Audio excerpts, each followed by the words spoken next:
Hey guys, Savage Joy here with Real Progressives. I am so excited to have Mr. Tim Canova back. Tim was actually my first guest a year ago today, which is crazy. He didn't know he was my first guest. I kind of did a lying by omission You and were like told him the next day. you were like a pro. Thank you so much for coming back, Tim. Our audience always loves you. Um, You're actually a few hours away right now. Can you tell the viewers where you are and why you're there? Sure. I'm on the Gulf Coast of Florida, in the Fort Myers area, not far from Sanibel Island, and I drove here yesterday morning, and I'm driving back tomorrow. And I came here to inspect the damage that's been done along the Gulf Coast of Florida over the last 2 or 3 weeks by these enormous toxic algae blooms that have really started in Lake Okeechobee, which is the second largest lake within the United States, within a state. And this algae tide has killed an awful lot of wildlife and sea life.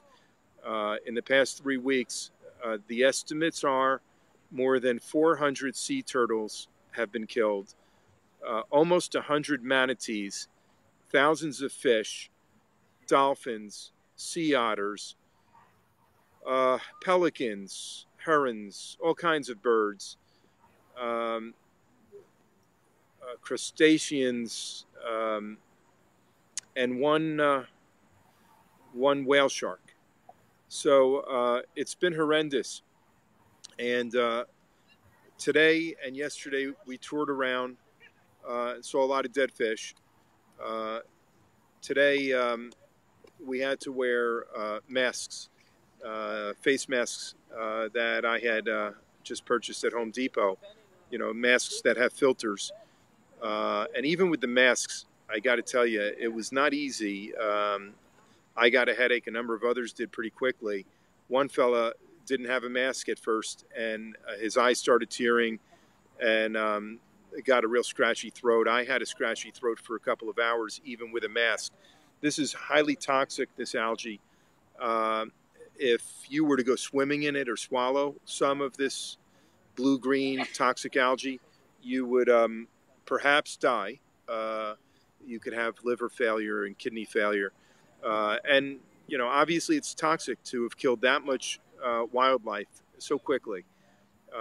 And this is an environmental problem that's been going on in Florida for many years. 2 years ago, it happened also when I was running in 2016. And we made a big issue out of it and called out the big corporate interests that were responsible for it. And that includes very large agribusinesses, including factory farms, and the big sugar farms. And big sugar has ruled Florida politics for many decades. Over the last 25 years, this was as of 2 years ago, over the last 25 years, the big sugar companies had made more than $53 million in contributions to both the Florida Democratic and Florida Republican parties and candidates in both parties. It's rare to find an elected official in this state who has not taken big sugar money. And of course, you know, our campaign won't take a penny of it. We don't take any money from any corporate interests. And Wasserman Schultz has been a big recipient of big sugar money for a long time. And big sugar spreads its money around the country to influence other politicians in other states. So these sugar farms are owned by two major families, the Fonjul family and the Mott family. And the Mott family is known as sort of a liberal benefactor, but I'll tell you how what they're doing has not been good for the state of Florida.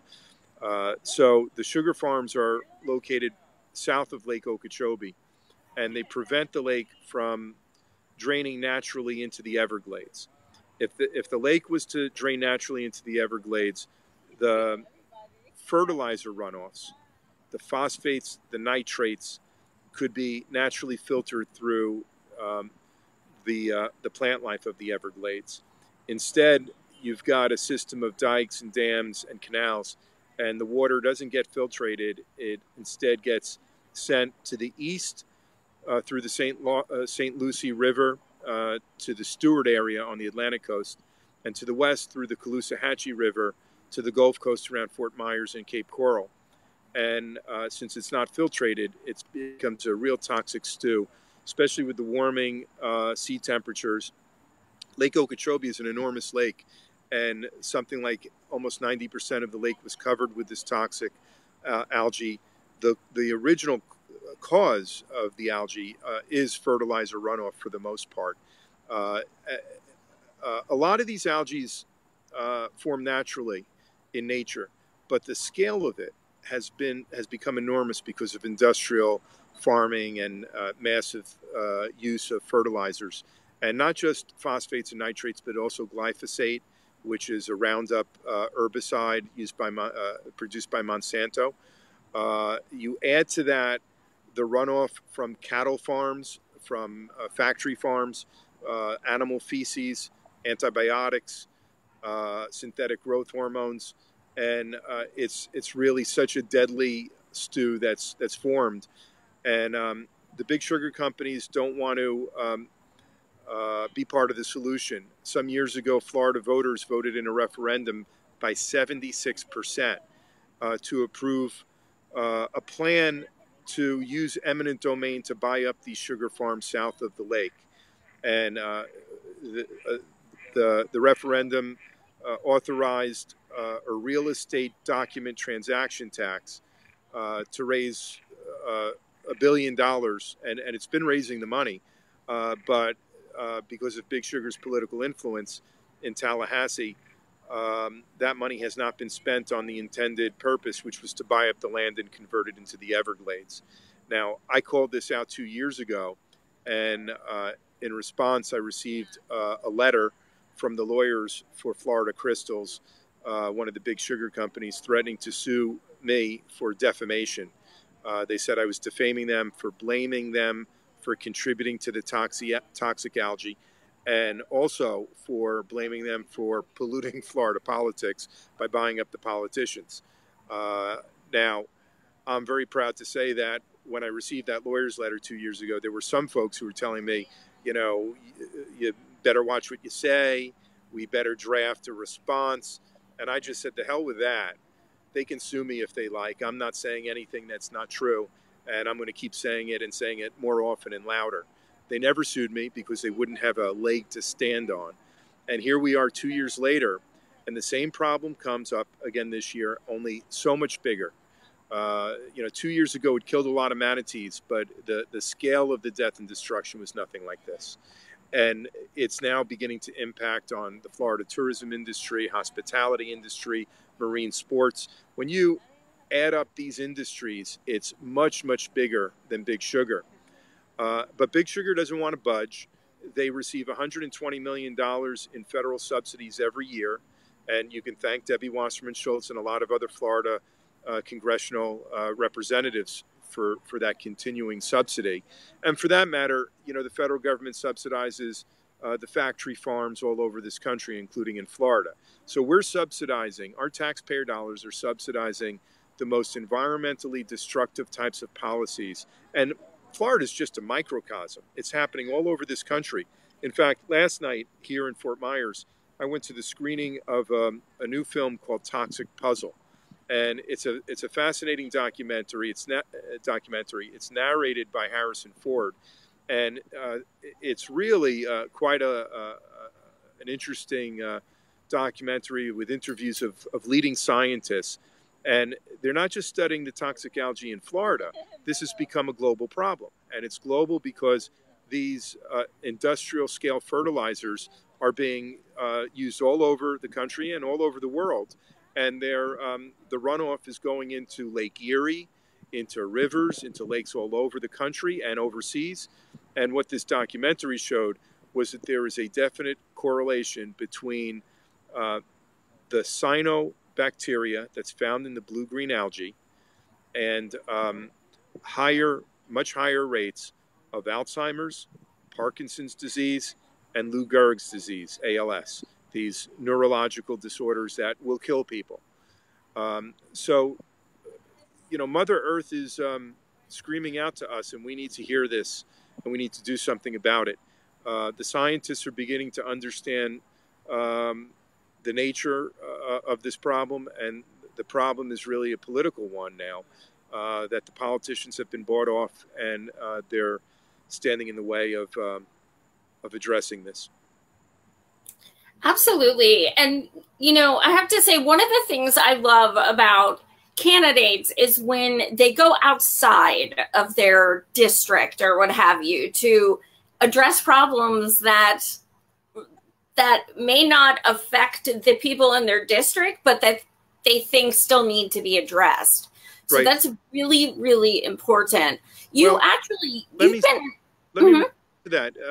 I appreciate you saying that. 2 years ago, when this happened, and there was a lot of pollution from the green algae, the blue-green algae up around Stewart, killing a lot of manatees and making a lot of people sick. I went out of the district and drove up there for an inspection, and some people did criticize me. Not a lot, but some people did. It's not in your district. This isn't a good use of your time. It was only 2 hours, not even, drive north. It's, I think, foolish to think that the environmental catastrophe that's happening north of my district will not catch up to my district. That's a very short-sighted way of looking at things. In fact, the toxic algae made its way all the way to the Atlantic Ocean and started to kill marine life in the ocean. And it started to head down towards Broward County, where I am. It didn't make it all the way down there as far as we could tell. But, you know, a lot of these problems are already catching up to my district, even though they're not from Okeechobee. So, for instance, let me tell you, this summer has been something like 3 months straight, almost without a day off, of enormous seaweed coming ashore in Broward County and Miami-Dade and Palm Beach counties. This seaweed is traveling across the Atlantic from the Bay of Saragossa off of Africa. It's now beginning to foul the waters. Certainly, people have to run the risk of getting sea lice by swimming through this, and there's even bacteria that's developing. I don't mean to sound alarmist. I don't want to harm the Florida tourist industry in any way, but this should be a wake-up call, and we need to be addressing these issues. Absolutely. And, you know, somebody just in the comments brought up something interesting. Why in the hell do you think the Sierra Club endorsed Debbie Wasserman Schill? Why? Well, And if I'm not mistaken, they endorsed Hillary as well. If I'm not mistaken. That's true. I think that is true. And they endorsed Wasserman Schultz 2 years ago as well. And both of those endorsements 2 years ago and now are similar in that they never sent me an endorsement questionnaire to fill out. I've seen the endorsement questionnaire, and I've gone through it one by one, the questions. And I got to tell you, my responses are a perfect 100% from an environmental record. Wasserman Schultz's is not. Wasserman Schultz cannot credibly claim to be consistently against fracking. I've been for a ban on fracking. I've been for putting in the kinds of mobilization, climate mobilization, to have 100% renewable energy as quickly as possible. I've supported Tulsi Gabbard's OFF Act, which will get us there by 2035. I think we should move even faster than that. Wasserman Schultz has not co-sponsored the OFF Act. She's flip-flopped on fracking. She has basically said that fracking can be regulated. She never came out against the Sable Trail Pipeline, which is Florida's equivalent of the Dakota Access Pipeline. So this is an endorsement that came to Wasserman Schultz from those inside the Beltway and in Tallahassee. It was a top-down endorsement. Those are mostly the kinds of endorsements she gets. If you actually surveyed the rank and file of the Sierra Club, I think it would be a far different result.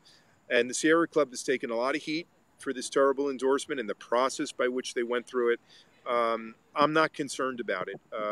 I think endorsements can be sometimes very overrated. And, you know, the teachers haven't endorsed me. The unions are under pressure from the top down to endorse Wasserman Schultz. But I'll tell you, the rank and file teachers in my district and the grassroots environmentalists in my district and all over the state of Florida, they're with me. They're with our campaign. They're not with Wasserman Schultz. Oh, yeah, absolutely. And, you don't take any corporate money, of course. That's one of the best things. You can't be a progressive and take corporate money. It's not possible. It, Um, it certainly makes it very difficult. I'll tell you that. I can't imagine. yeah, you're so right, though. You do have the people. I mean, when I say that you're coming on my show, like, people just get so excited because they feel like you're one of us. Um, Well, I am. I have been my whole time.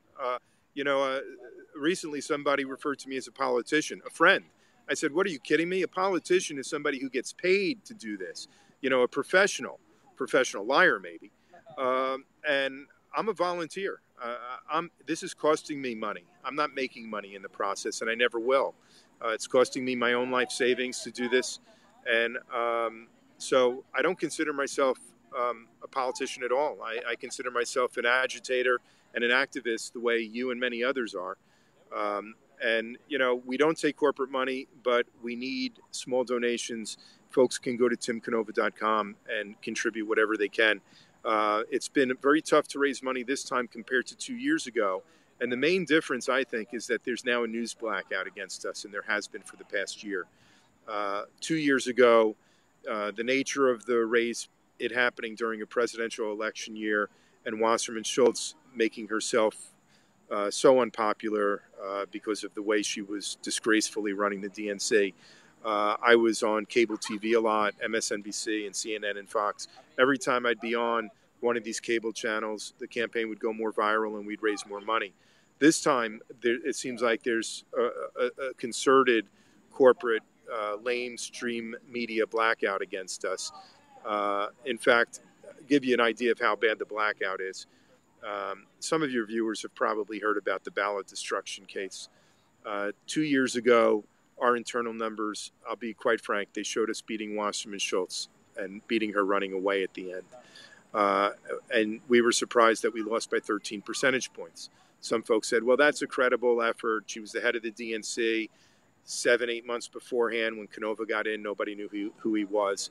I wasn't satisfied with the 13-point loss. Again, our field numbers, which were based on knocking on 10 to 12,000 doors a week, much bigger sample size than these bullshit public opinion surveys based on calling a few hundred people with landlines.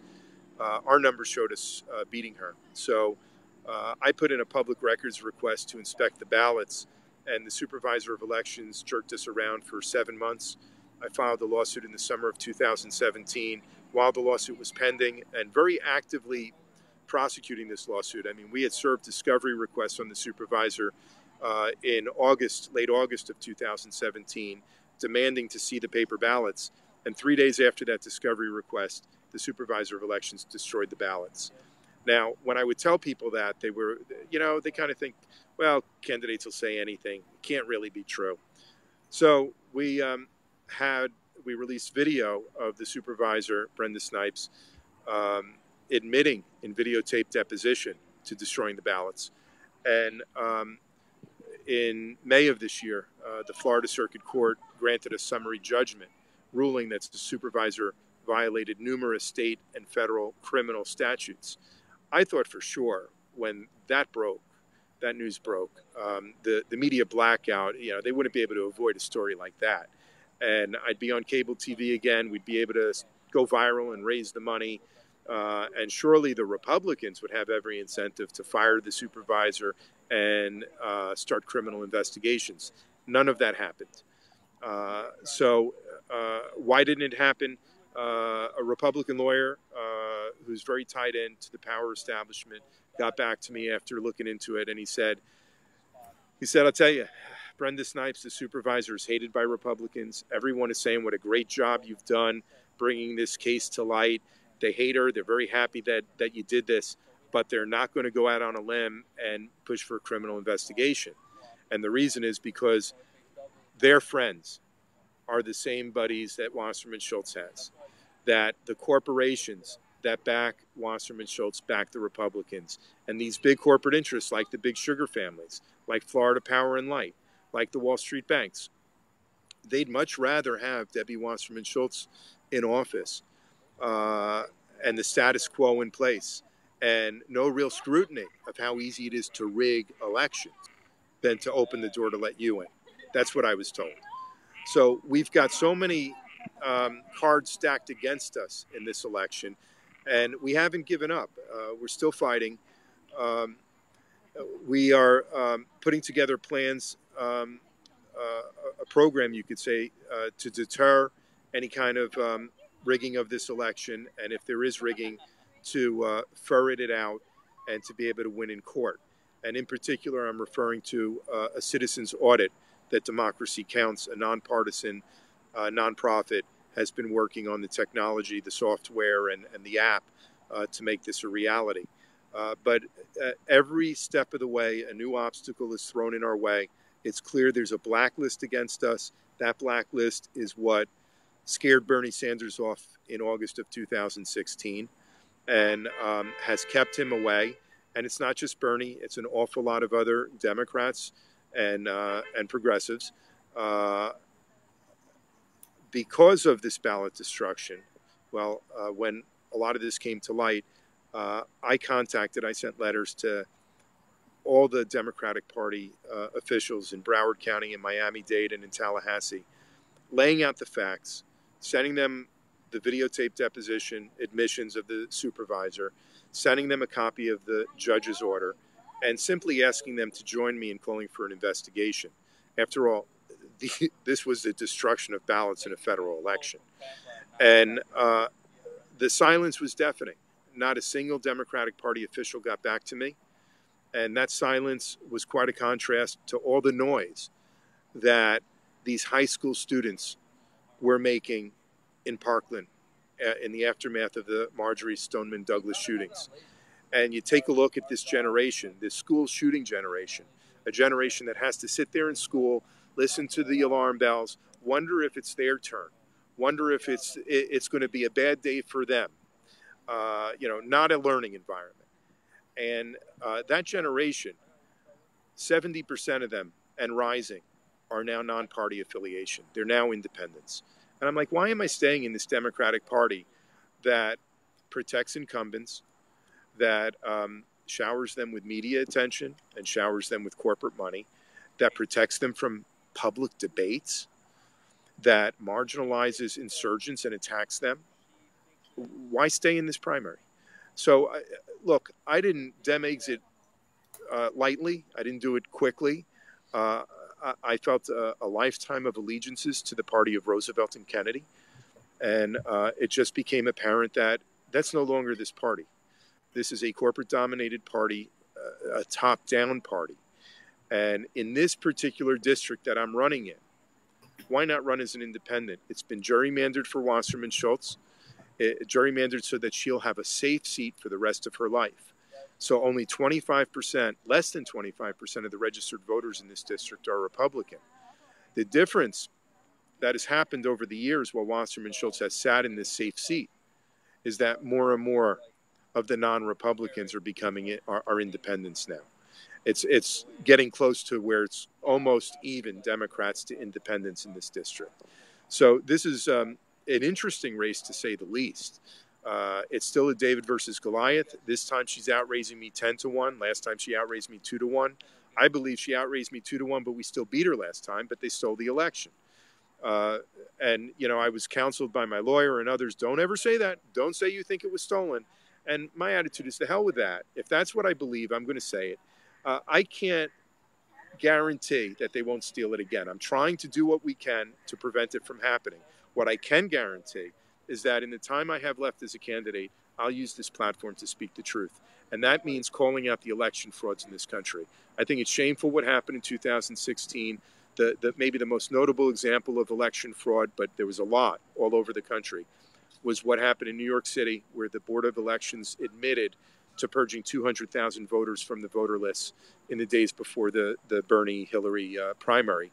And it just seemed like they were all Bernie supporters, which smacks of collusion. Everyone wants to talk about Russian collusion. Who was the New York City Board of Elections colluding with?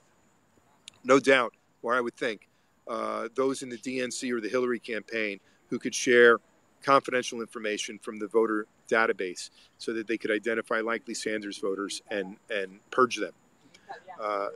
So we're speaking out about it. And when you take a look at the technology now, how easy it is to manipulate the software of the electronic voting machines, more and more folks, experts and common folks alike, we're realizing that these electronic voting machines are inherently vulnerable, whether it's to hacking from foreign intelligence or domestic intelligence agencies or big corporations that have sophisticated IT operations, or even a manipulation of the software by the software companies hired by the supervisors and boards of elections around the country.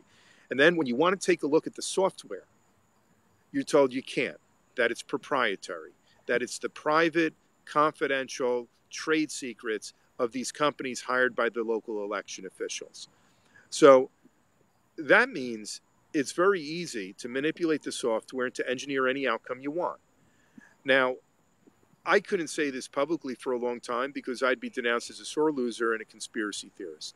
Well, I'm sorry, after they destroy the paper ballot, so there's no other way to check up on it, there's no other conclusion to reach. Who commits multiple felonies destroying ballots if they don't have something else to hide? Right, absolutely. Well, if there was an R next to her name, she wouldn't have. I mean, that's what's so jacked up. When you, like, personally, when you went independent, I told you I was giddy for days. I was so excited. Some people were like, I don't understand. And it's, I mean, I try not to get too ahead of myself, but, you know, if you could take out one of the most corrupt, disgusting, abhorrent people as an independent, our entire country would change politically. It's just such an amazing, prospect. It's awesome. And I mean, that's not to put that much on you, but it's powerful. Look, I don't have a crystal ball. There's no way of telling what the repercussions will be if we can win this and prevent it from being stolen. Maybe it'll have a ripple effect. I don't know if it'll have the effect of helping to reform this, what seems to be an irredeemable Democratic Party. Maybe it'll encourage others to challenge incumbents as independents, from outside the two-party structure. I do think the system is failing. It's failing Americans. The problems have only gotten bigger. Excuse me, I'm sorry about that. I got interrupted. I was saying the problems just keep getting bigger. It's like these parties kick the can down the road and we're running out of road. I know so many folks in my district and around the country where I don't think it's an exaggeration to say this is like year 10 of a Great Depression, a depression in jobs and income, for a great many, maybe a majority of the American people. The unemployment, the official unemployment statistics are a fantasy. It doesn't count tens of millions of people who have dropped out of the labor force, who are discouraged workers. It doesn't count tens of millions of people who are working in multiple part-time jobs and want full-time jobs and can't get it. It doesn't count those who are technically employed, but they have stagnant incomes. They don't have health care. They can't keep up with rising housing costs and rising education costs and even rising health care premiums.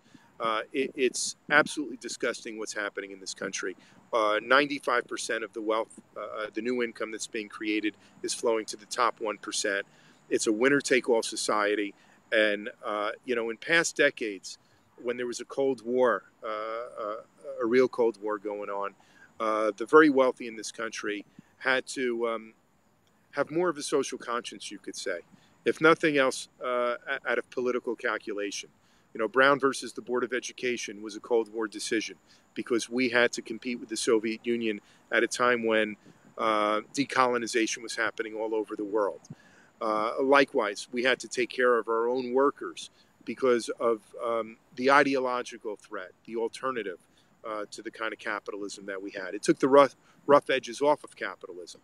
But since the fall of the Soviet Union, it just seems like the wealthy in this country have no conscience whatsoever. They've got no real concern for humanity and for future generations. And this has to change. I think the people are waking up in this country. The people want change, but the system is going to require a huge kick in the ass, and it hasn't quite reached that tipping point for political reform yet. Absolutely.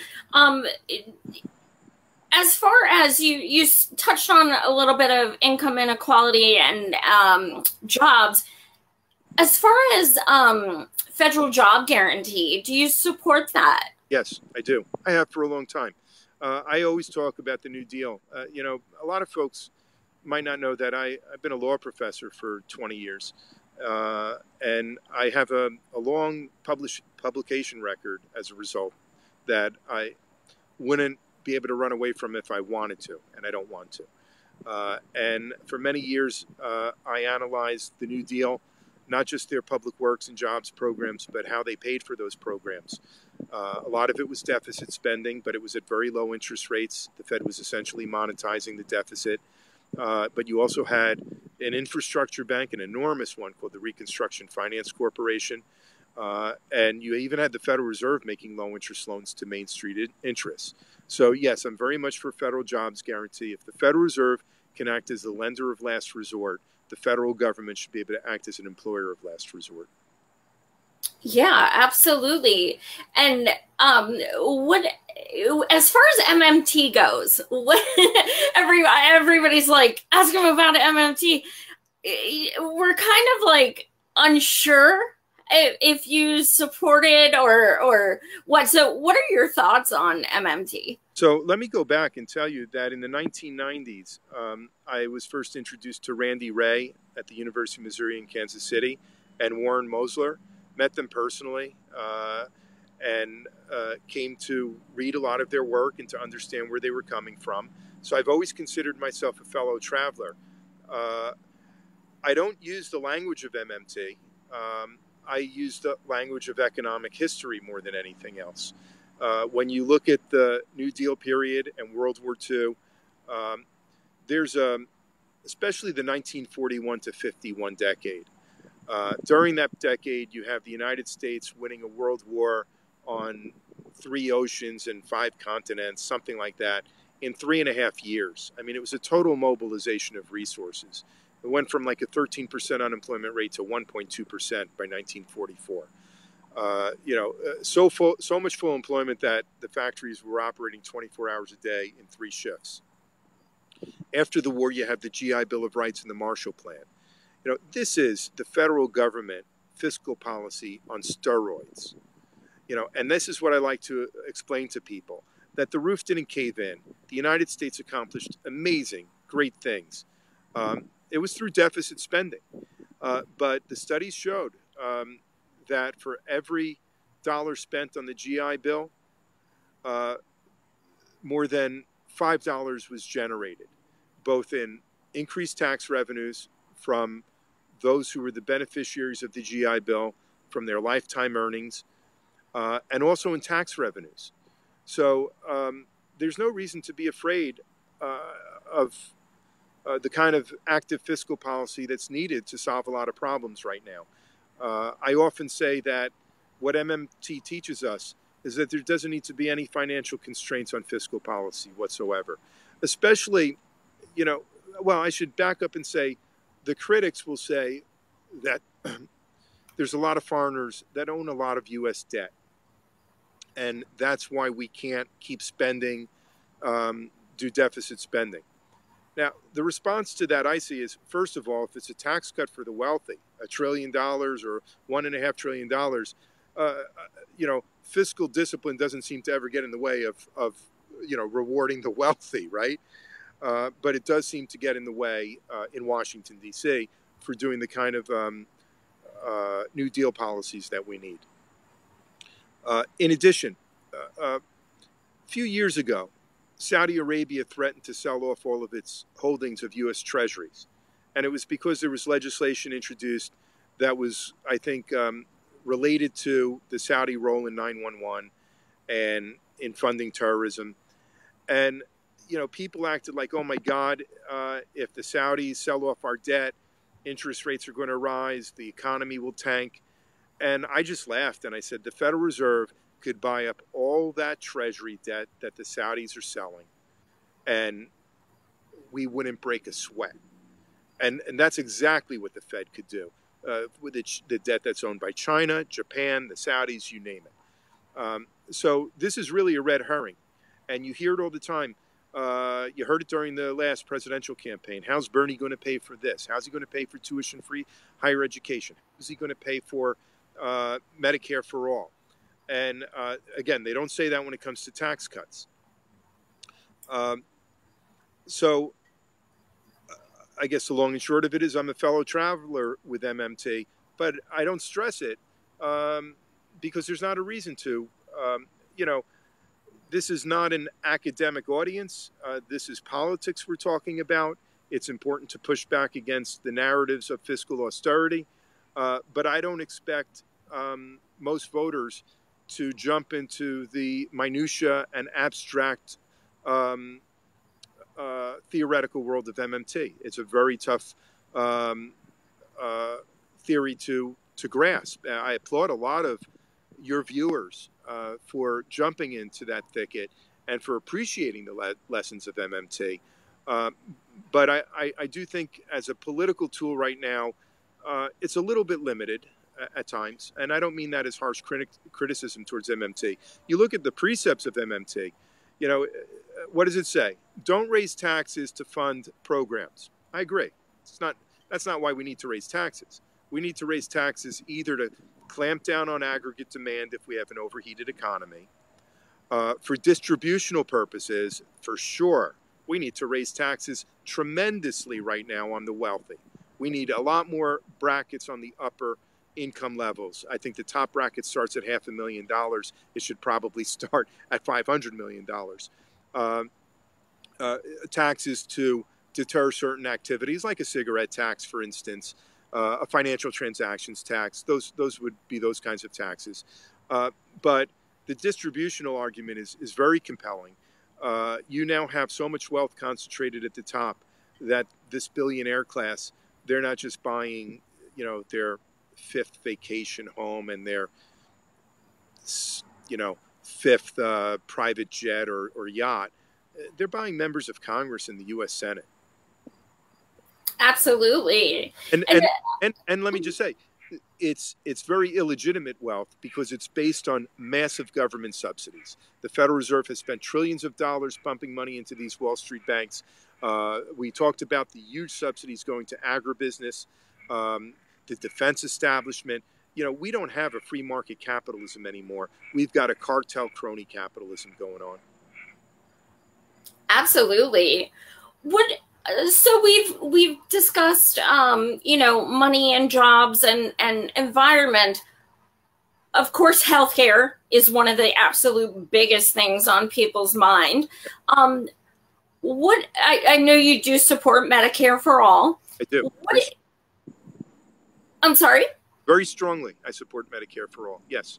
And why is that? Why do you have that on your platform? Well, I think it should be a right of everybody to have access to health care. I've got a friend of mine in my district, a 55-year-old man who went into the hospital. I told you about him recently. Okay, he went in for an ulcer operation. It didn't go well.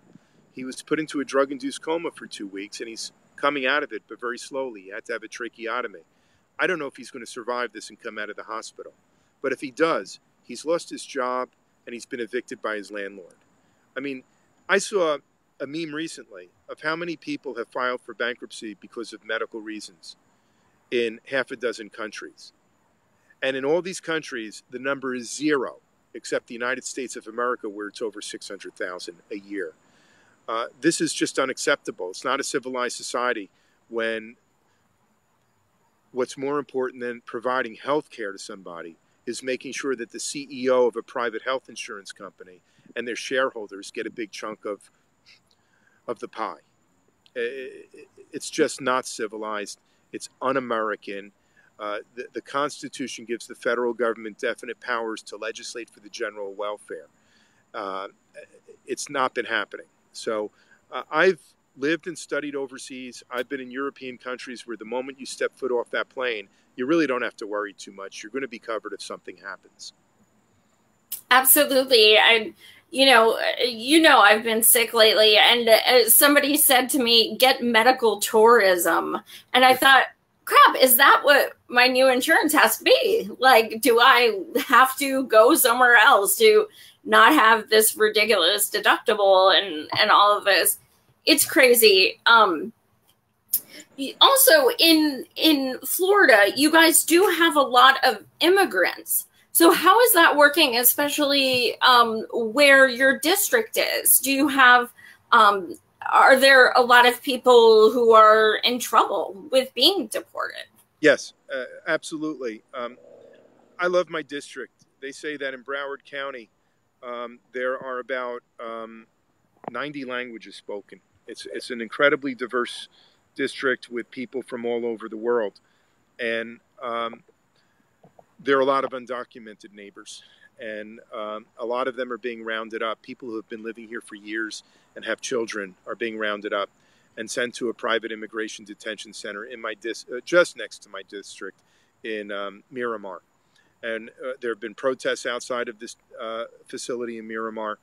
I'm for a very quick path to citizenship for the Dreamers and really for the rest of the 11 million undocumented. Should we be weeding out criminals? Of course, we should be. I'm not sure we should be deporting the criminals. What sense does it make if there's a violent criminal who's undocumented to send them to a foreign country where he or she might not serve any time? But at the same time, there are a number of other parts to this immigration puzzle. First of all, the United States, through its foreign policy, has encouraged this migration crisis. You take a look at the migration crisis in Europe and the role of our foreign policy in Syria to create that crisis.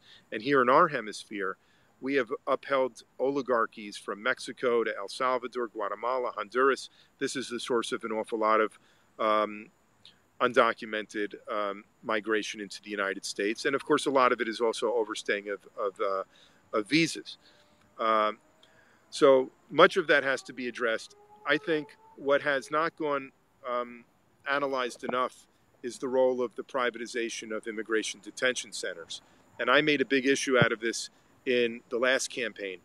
My opponent, Wasserman Schultz, took money from the Correction Corporations of America, now renamed Core Civics, at the same time that she was pushing a $100 million private immigration detention center for CCA in her own district, in Southwest Ranches.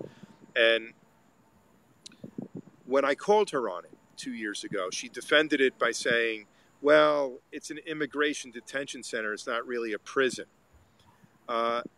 This year, of course, since Donald Trump seems to make the ugly more visible, suddenly private immigration detention centers have come under a lot more criticism.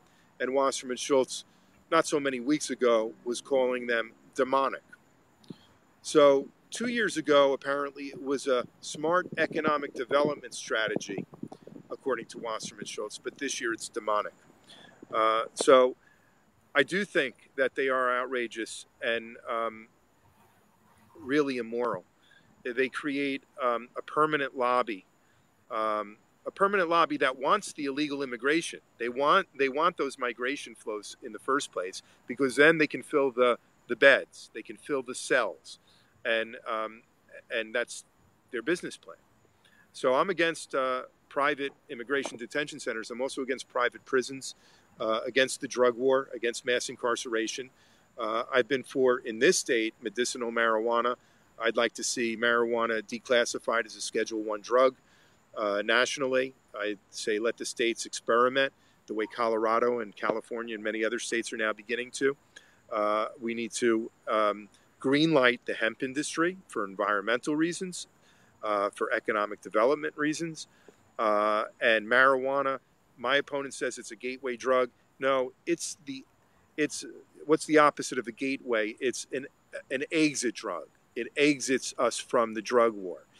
People should not have to rely only on opioids for pain relief or antidepressants that have suicidal or homicidal side effects when a drug like cannabis is available that won't have any of those kinds of side effects.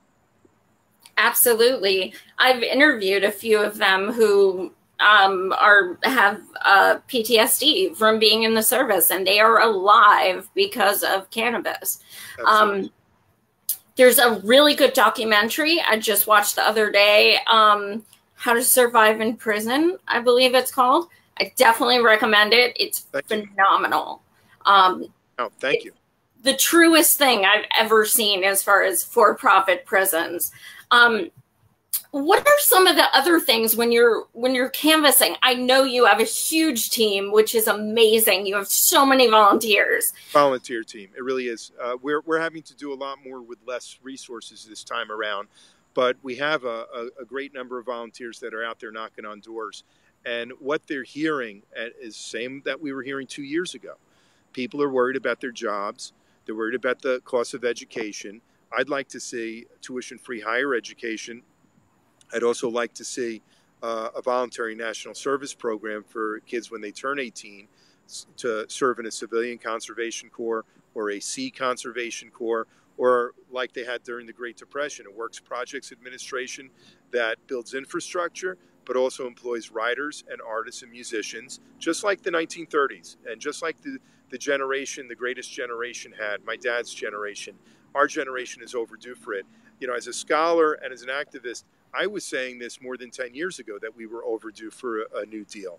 Now we've had 10 years since the financial collapse of 2008, where it's been just a trickle-down recovery. It has not helped a great number of people. We are so overdue for a New Deal. And, you know, this is what folks are responding to when we speak to them. It's the bread and butter issues. It's not Russia, believe me. It's healthcare. It's how do they pay for their parents who are aging to make sure they have health care? How do they pay for their children's higher education? How do they keep up with the rising costs of rents? We need public housing in a smart, effective way. What else are folks talking about? The declining public schools, K-12. We see that in my district in a big way. We need the federal government subsidizing local school teacher salaries. We need teachers to be respected and compensated properly, smaller class sizes, more manageable teaching schedules, a better physical infrastructure. Here in Florida, in my district, a lot of schools have mold and mildew with students and teachers getting sick all the time. A lot less testing. You know, instead of all this testing for students, what is it doing? It's creating a population that is able to take orders, follow orders, but not to think creatively, not to have a passion for learning.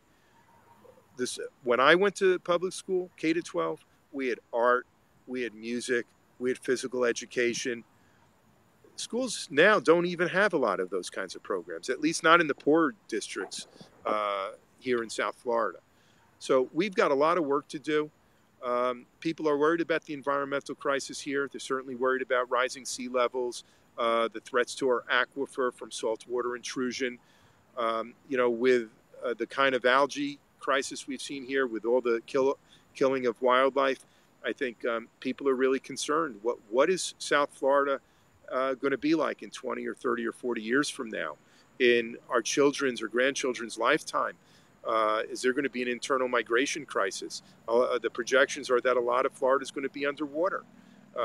So that's going to require trillions of dollars of public investments to revitalize, to renew our infrastructure so it can adapt to climate change and mitigate the effects of climate change, but also, of course, the kinds of investments needed to move away from fossil fuels, from a carbon-based economy, from the kind of factory farming economy that is destroying planet Earth and endangering future generations. Absolutely. We see a lot of defeatism, a lot of it online, but I'm sure you see it as well. We do have some wins, but when things like Abdul happen and what have you, it's hard for us to take. What do you say to people when they say, what the hell's the point in voting? My vote doesn't matter. It's not going to change anything. How do you encourage people to stay active in this process? Well, I think we have to be realistic about it. It's important to stay active and to vote, but voting is not guaranteeing winning. What I mean by that is it's possible for a candidate to win, but it to be stolen by manipulating the computers, and nobody will know the difference. Uh, whether it's hacking or software manipulation, in the hands of the wrong people, any result can be engineered. So when we hear that progressives got wiped out in California, that Dennis Kucinich lost in a landslide, that you just mentioned Abdul in Michigan lost, I'd like to say, let's verify that. Did they really? How do we verify it? We verify it by inspecting paper ballots. Now, the thing is, if those kinds of anti-democratic forces are trying to rig elections, they're not going to rig them where Kucinich loses by 5 points or I lose by 5 points, because that would invite challenges, right? Instead, they're going to make sure that the candidates lose by 10 or 20 points. And if somebody loses by that amount, there's going to be a lot of disincentives to ask to inspect the ballots. In Wisconsin just now, yesterday, there was elections. Mike McCabe, he lost. He got a lot lower official result than all of us were expecting. There might be a lot of pressure on this man now not to inspect the ballots because he doesn't want to be called the sore loser. And a lot of strange things happen. People were taking screenshots last night in Wisconsin and saying that some of the vote totals were going down for certain people as they took more screenshots. What I did over the past 2 years to demand to inspect the ballots is absolutely unusual. It doesn't happen very often. And they count on it not happening. They don't want people to ever ask to see the ballots. So we need a paper ballot bill. Tulsi Gabbard has introduced one. I think Keith Ellison has. I'm not saying that these bills are the end-all and be-all. They're a starting point. There need to be hearings on this. There need to be investigations and public activism on this. If we cannot change the course of our politics through the ballot box, what options are left to us? It's very bleak. So, I don't have my pom-poms. I'm not a cheerleader saying just get more involved and vote and everything will change. That's only part of the equation. We got to vote, but we got to demand verifiable, transparent elections, and we do not have them right now. The United States ranks near the bottom of democracies in the world for transparency, for election integrity, for election justice. This is completely unacceptable. I am frustrated that law enforcement, whether it's the Department of Justice or the Florida Department of Law Enforcement or at the county level, have not investigated absolutely clear felony violations by the Broward Supervisor of Elections in destroying ballots. And I have said, and I am looking into the idea, the possibility of a citizen's arrest of Brenda Snipes and Dozell Spencer, both in the Supervisor of Elections and one of her directors. I don't know if it's going to happen, but it's something we're looking into. There are risks involved in doing something like that, but isn't this a sad state or a sad statement on our country when people can get away with rigging elections and throwing out ballots with impunity? This is not a democracy. This much more resembles an authoritarian political system. It's amusing to see all the hyperbole about Russian interference when our own political system seems to look an awful lot like a repressive country like Russia, where dissent is marginalized and attacked and ridiculed, and the rule of law seems to have been privatized. So this country has a lot of work to do. And look, I hope I live long enough to see some of these changes that are needed. We don't know how long it might take to restore democracy to this country. I hope it's in our lifetime. But we're not just fighting for the moment. We're fighting for future generations. And I don't think it's an exaggeration to say we're fighting for the future of life on this planet. You know, the crisis is becoming one of such proportions. The seas are becoming the oceans are becoming acidified. When the water becomes acidified, you got to wonder how much longer life can be sustained on planet Earth. Absolutely. If there's something you want to leave our viewers with, so they share the show or send you a donation or recommend you to people in Florida, what do you want to leave them with? All of that is important. All I can say is that, as we said early in this conversation, I'm not a professional politician. I put, by the end of this campaign, my life savings will be gone. I've had to take 2 unpaid leaves of absence as a professor. Had I not run for office or I had given up, I have an easy life as a tenured law professor. So I need others to step up also and to help this campaign. We need the resources in the final 2 months to grow our canvassing, field operations, but also to help support a citizen's audit. And of all the races that are left in this country over the next 2.5 months, I hope folks will concentrate on this and realize it's one of the most important races around right now. I don't pretend to be a perfect candidate. It's impossible to coach me. I don't listen to political consultants. Maybe I make a gaffe now and then, but I try to speak my mind. I try to speak truthfully. My heart's in the right place. I need all the help. We need all the help we can get here in South Florida. And I know a lot of folks have been stepping up. I got to just say how grateful I am to people all across this country who have been sending checks and making donations online. Small donations, they make all the difference. Don't for a moment think, well, if I don't make the donation, someone else will. We need everyone to step up, take some degree of responsibility. At least folks will know that we are not just fighting for their votes. We're fighting to have their votes counted. And we're going to keep speaking the truth no matter what happens. And a lot of politicians don't do that.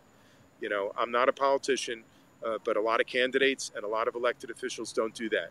Folks who can't afford small contributions can go online. We need phone bankers from all over the country. A lot of people are stepping up.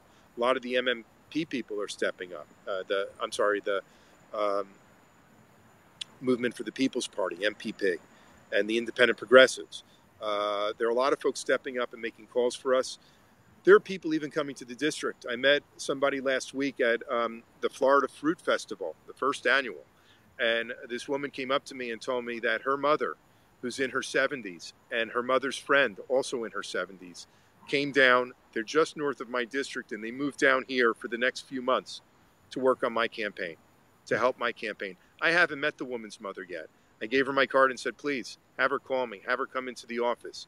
It's much like it was 2 years ago. We had so many burners come to our district last time, and we had the funds to do this, that we rented 2 houses to put them up. We might not have the resources to rent houses right now, but people are coming from all over the country, all over South Florida, all over the district. We want to build an army to knock on doors and to have these conversations with people in our district.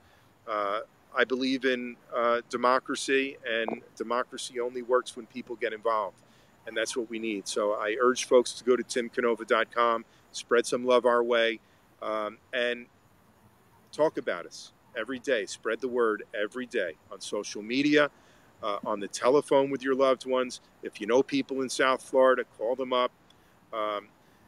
Let's break this. Let's get around this lamestream media blackout. Let's, as a people, step up and have our voices heard so that it doesn't matter what the corporate media is doing, what they're saying, what they're not saying, how they're attacking me, how they're ignoring us. Let's, as a people, step up and try to make democracy work here in this campaign against Debbie Wasserman Schultz, somebody who does not believe in democracy at all. Right on. Yes, I am so thankful for you. I want to encourage everyone, please either donate foam bank, canvas, whatever. This is one of the most important generals in Florida. This is, I mean, this woman is the epitome of what we are fighting against. So whether you live in Florida or not is moot. We need to contribute to get Tim elected and take her ass down. Period. That's a very nice way of putting it. Grateful to you, Joy. I'm grateful to you both for having me on your first show last year and for having me back on now. You know, because of how bad our corporate media is, it makes it so important for people to tune into shows like yours. It's the only way to get around this corporate media. And I just want to thank you so much for doing what you do all the time. Thank you so much. That means a lot. I can't believe I've been doing this 1 year, you guys. This is crazy. Almost 100 candidates for 2018, over 100 shows. This is nuts. Just because I lied to Tim Canova by omission and invited to interview him. I would have gone away. And look, I just also want to make a shout out for Real Progressives.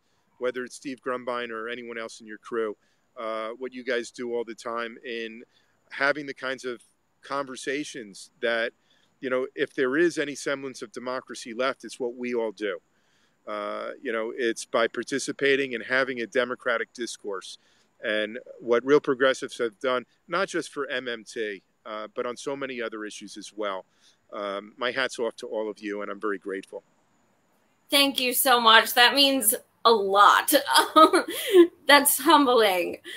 You guys, as always, thank you for watching. I do have to go on a bit of a hiatus. I'm having a lot of medical problems. So my prayer to you, Joy.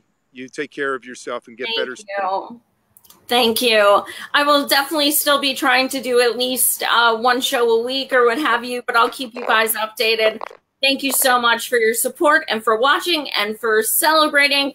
Oh, and also, someone made me do that, but yay. Thank you so much, Tim. We have you. We have your back. We want you to win so bad, and we'll do everything we can.